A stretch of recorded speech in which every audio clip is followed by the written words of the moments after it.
So, Excellencies, I think we're ready now to begin our first post-ministerial conference +1.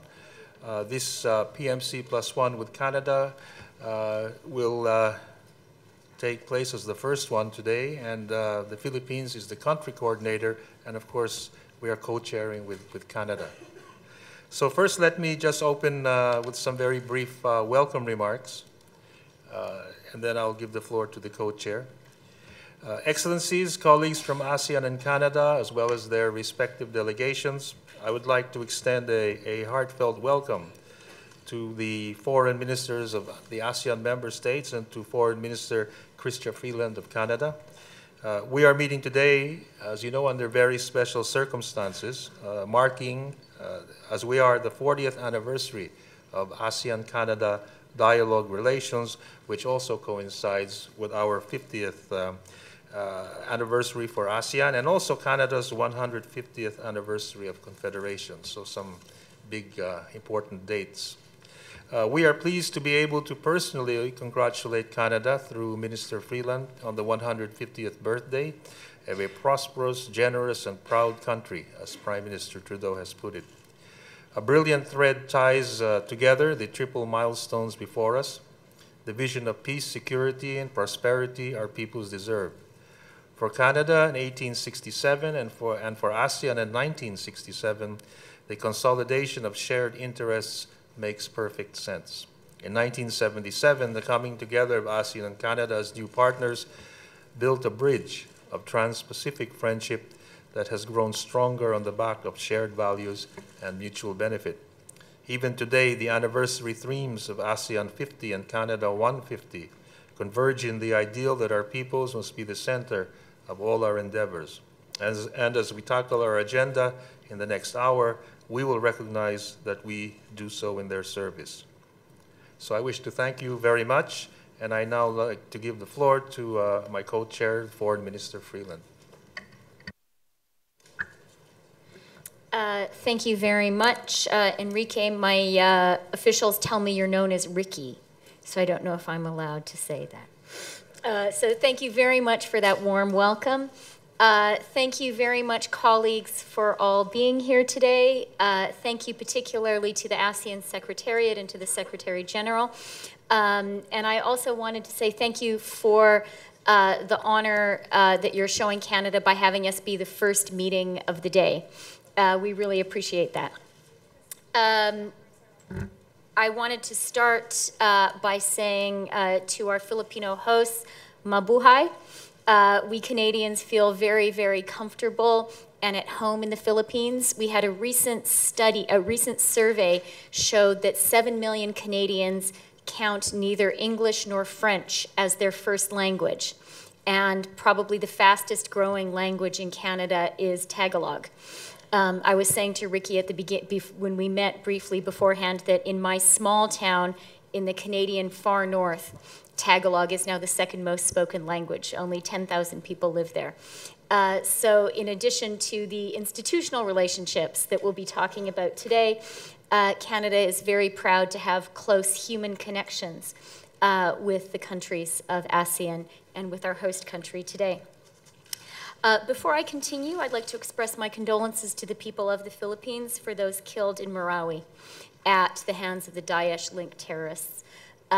This is really a horror that none of us is immune to, and we need to stand in solidarity fighting it.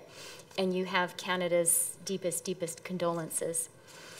This is my first ASEAN Canada ministerial meeting as Minister of Foreign Affairs, but I've had a close connection with many of you and with your countries in my previous job as Trade Minister. And I want to especially thank our colleagues from Laos for the warm welcome in Vientiane last year. That was a very productive meeting. As Ricky has said, this is quite an auspicious year for our gathering. It's 50 years of ASEAN, 40 years of Canada-ASEAN, and 150 years of Canada's existence as a country. So I hope all of those dates coming together really mark a moment when we can do some great things together. Really, the central point I wanted to make by way of introduction is in some ways an obvious one. one which is obvious looking at a globe or looking at a map, and that is that Canada is a Pacific country. We understand ourselves as a Pacific country. I personally am from the West. I flew here on a direct flight from Vancouver to Manila. This part of the world is our home. We're deeply committed to it for reasons of geography, for reasons of trade, for reasons of human connections. We're here to stay, and our relationship with each of your countries and with ASEAN is tremendously important for us. I'd like to say for one moment, just make a brief comment about trade. I am a former trade minister, so it's a subject particularly close to my heart, and it's an issue very important to Canada. Canada is a trading nation. We believe in free trade. We believe in an international rules-based trading order. And I know that that is a value that we share with the ASEAN countries and with ASEAN, and it's something we want to work with you on together at a time perhaps when protectionist sentiments are quite strong in the world today. And I think that's an issue that we can, as we linked arms in our photo, I think that that's an issue that we can link arms on together.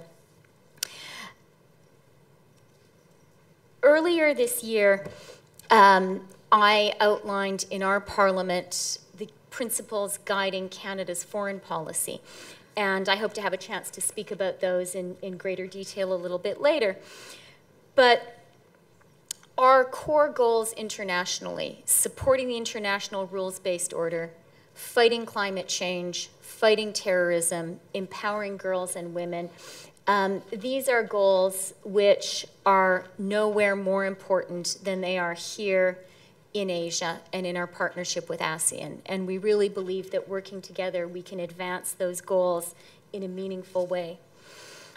We have been here working with you, and we value that partnership to address regional security issues, to prevent violent extremism.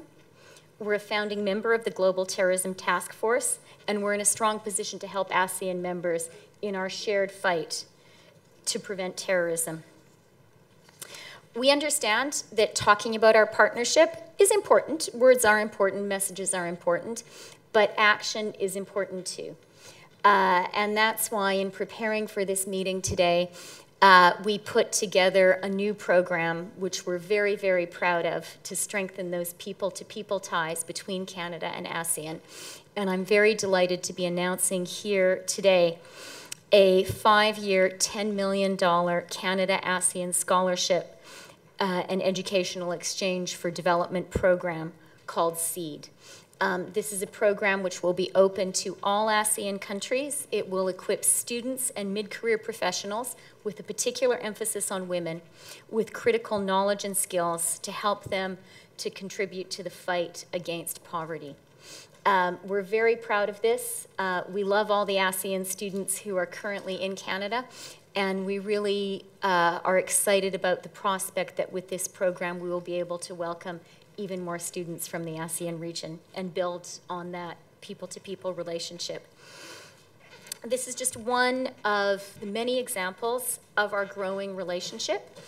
As I said at the beginning, we're very, very keen to make the ties between Canada and ASEAN even stronger.